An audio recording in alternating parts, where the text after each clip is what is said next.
জুয়ার বিরুদ্ধে অভিযান চালাতে গিয়েছিলেন আইন রক্ষকরা, কিন্তু সেই অভিযানের জেরে এবার আইনের জালে ধরা পড়লেন 4 পুলিশ কর্মী। কাছাড়ের লক্ষ্মীপুরের এই ঘটনায় নতুন মোড়। জুয়ার বিরুদ্ধে অভিযান চালাতে গিয়ে কাছাড়ে গ্রেপ্তার 4 পুলিশ কর্মী।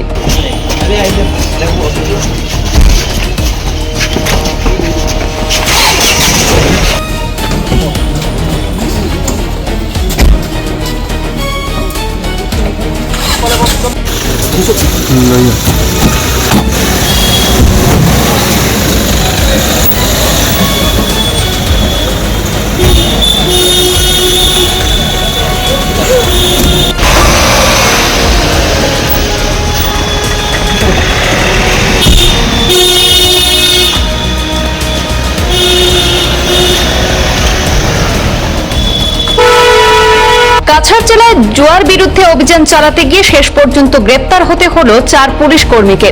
বিভাগীয় ঊর্ধ্বতন কর্তৃপক্ষকে না জানিয়ে নিজ উদ্যোগে অভিযান চালানোর অভিযোগে তাদের বিরুদ্ধে নেওয়া হয়েছে কঠোর আইনি ব্যবস্থা। ধৃত পুলিশ কর্মীরা হলেন সন্তোষ বিশ্বাস, কাগাই রংমাই, সর্বানন্দ দোলে এবং সুরজ বরগয়ারি। এই ঘটনাকে কেন্দ্র করে জেলা জুড়ে ব্যাপক চাঞ্চল্যের সৃষ্টি হয়েছে। জানা গেছে, গত 15 জুন লক্ষ্মীপুর এলাকার জুয়ার বিরুদ্ধে একটি অভিযান চালান ওই 4 পুলিশ কর্মী। অভিযোগ যে সেই অভিযানের সময় পুলিশের হাত থেকে বাঁচতে তাস খেলছিলেন বলে অভিযুক্ত মোহিত কানু চিরি নদীতে ঝাঁপ দেন এবং নিখোঁজ হয়ে যান।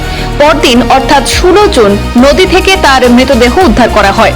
আর এই ঘটনার পর লক্ষ্মীপুরে বেশ উত্তেজনা ছড়িয়ে পড়ে। স্থানীয় বাসিন্দা এবং মৃতের আত্মীয়রা মৃতদেহ রেখে পথ অবরোধ করেন এবং স্থানীয় পুলিশ ফাঁড়ি ঘেরাও করে প্রতিবাদ জানানো হয়।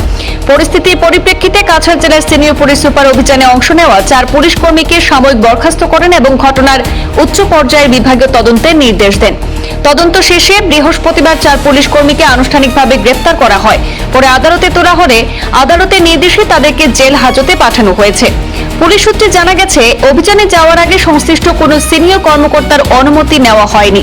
বিভাগীয় নিয়ম লঙ্ঘন করে অনুমোদন ছাড়া অভিযান চালানোর সেই অভিযোগে তাদের বিরুদ্ধে আইনানুগ ব্যবস্থা গ্রহণ করা হয়েছে।